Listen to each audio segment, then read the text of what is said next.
बिस्मिल्लाहिर्रहमानिर्रहीम, अस्सलाम वालेकुम, वेलकम टू माय चैनल। तो दोस्तों, आज हम बहुत ही मजेदार नमकीन प्याज गोश्त की रेसिपी बनाएंगे। तो ये नमकीन प्याज की गोश्त की रेसिपी बहुत ही कम मसालों के साथ बनती है, इतना मजेदार और टेस्टी बनता है। 2 से 3 किलो बनाएंगे, 2 बंदे आसानी से इसको खा जाते हैं। इसका ग्रेवी मसाला भी बहुत ही लाजवाब बनता है, बनाने में बहुत ही आसान है। तो चलिए इसको बनाना शुरू करते हैं।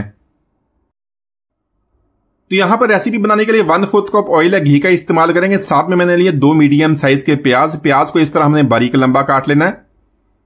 तो प्याज को ऐड करने के बाद इसको फ्राई कर लेंगे। प्याज ऐड करने से इसके बहुत ही जबरदस्त इसकी ग्रेवी बनेगी। आप इसको नमकीन गोश्त के साथ जब इस तरह बनाएंगे तो बार बार इसको बनाएंगे, इसका जो टेस्ट है बहुत ही शानदार बनता है।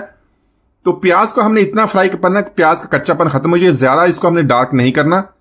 तो दोस्तों, आज की हमारी रेसिपी बहुत ही मजेदार बनने वाली है। वीडियो का देखिएगा, लाइक और कमेंट जरूर कीजिएगा, चैनल को सब्सक्राइब कीजिएगा ताकि आने वाली तमाम वीडियोस आपको मिलती रहे। तो यहां पर प्याज को देखा हमने फ्राई कर लिया, इसका कच्चापन खत्म हो गया। इसी के साथ इसके अंदर मटन ऐड कर लेंगे। तो आप इस रेसिपी को बीफ, मटन और चिकन में भी बना सकते हैं। चिकन के साथ भी इसका जो टेस्ट है बहुत ही लाजवाब बनता है। यहां पर मैंने 1 किलो मटन लिया है।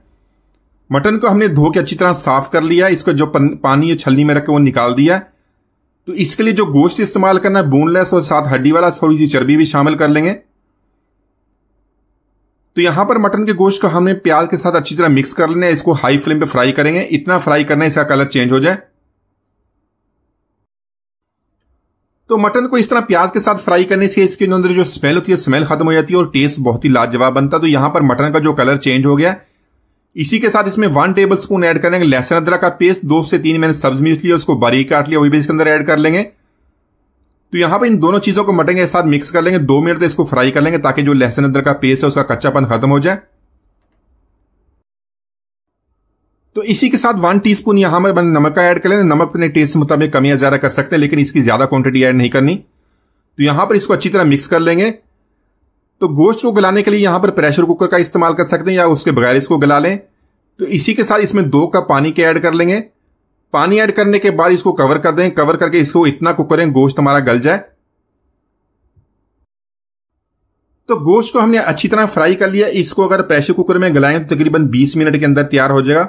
तो प्रेशर कुकर के बगैर तकरीबन 50 मिनट तक ये आपका टाइम ले जाएगा। तो इसीलिए अगर आपके पास टाइम कम है तो इसको प्रेशर कुकर में बना सकते हैं। तो यहां पर गोश्त को हमने गला लिया। इसको मैंने 1 से 2 दफा चेक कर लिया था। अगर गोश्त गलाते हुए पानी कम हो तो इसको अंदर गर्म पानी ऐड कर सकते हैं। साथ में कुछ मसाले ऐड कर लेंगे। 1 टीस्पून ऐड करेंगे धनिया पाउडर, इसको ताजा पीस लिया है। 1/2 टीस्पून ऐड करेंगे जीरा पाउडर और 1/2 टीस्पून ऐड करेंगे काली मिर्च का पाउडर। काली मिर्च का पाउडर इसको भी ताजा पीस लिया, इससे बहुत ही प्यारी खुशबू आएगी। तो यहां पर इन मसालों को अच्छी तरह मिक्स करेंगे। 1 से 2 मिनट इसकी भुनाई कर लेंगे। तो मटन की यहां पर मसालों के साथ हमने बहुत अच्छी तरह भुनाई कर लिया। मसाले ने भी गोश्त छोड़ दिया। साथ में इसके अंदर ऐड करेंगे दही। 1/4 कप यहां पर मैंने दही का लिया। दही को अच्छी तरह मिक्स कर लेंगे। तो दही ऐड करने के बाद इसकी मटन की फिर अच्छी तरह भुनाई कर लेंगे ताकि मसाला जो है ऑयल को छोड़ दे।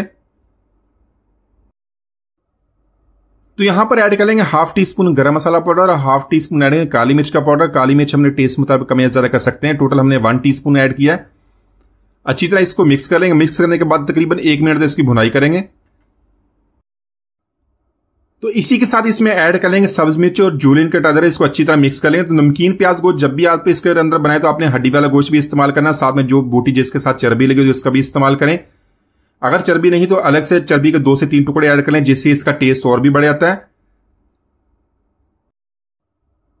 तो नमकीन प्याज गोश्त की ये रेसिपी बहुत ही कम मसालों के साथ बनती है। आप इसकी ग्रेवी को, इसको जो ग्रेवी बन गई है इसको कम या ज्यादा कर सकते हैं।